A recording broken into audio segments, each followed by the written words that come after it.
fait le choix du poêle à peler dans notre habitation BBC afin justement d'avoir quelque chose d'esthétique dans la maison, quelque chose aussi d'économique, parce que le pelet aujourd'hui a un coût très intéressant, économique, efficacité de stockage, facilité de stockage aussi, parce que les pellets sont stockés en sac de 15 kg, donc ce n'est pas très lourd, tout le monde peut en porter un, tout le monde peut aussi charger son poêle facilement.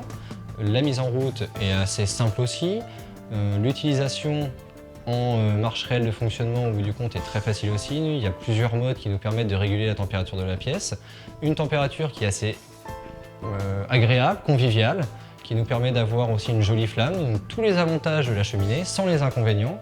Pas d'odeur, pas de fumée nauséabonde, pas de risque pour les enfants non plus, de risque de brûlure ou de choses comme ça.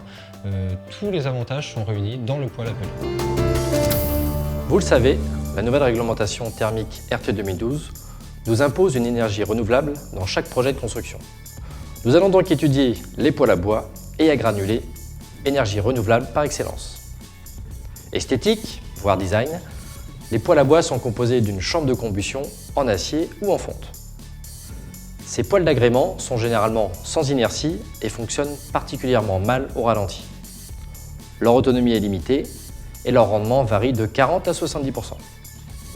Les poêles à granulés sont la version moderne du poêle à bois traditionnel.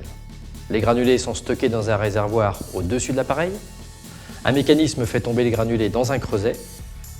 Ils sont alors consumés et dégagent leurs calories dans la pièce grâce à une soufflerie. La régulation de la température est possible et programmable. Cependant, ce type de chauffage présente quelques inconvénients. Tout d'abord, la source de chaleur est par définition localisée et intense. Vous avez donc des différences de température suivant votre position dans la pièce. Vous devez notamment laisser les portes ouvertes pendant la journée pour chauffer toute la maison. Par ailleurs, la soufflerie provoque un ronronnement qui est perceptible à proximité. Enfin, le système présente une autonomie limitée. Entre les deux systèmes, nous avons choisi chez Maison Eric Lor de retenir les poêles à granulés comme système de chauffage principal. Tous les équipements que nous installons sont estampillés flamme verte et ont un rendement supérieur à 92%. Ils répondent donc parfaitement à la nouvelle réglementation thermique. Pour plus de renseignements, n'hésitez pas à nous contacter sur notre site internet maison-ericlor.fr. Et pour découvrir nos autres vidéos thématiques pour la construction de votre future maison, rendez-vous sur la chaîne Maison Eric Lor.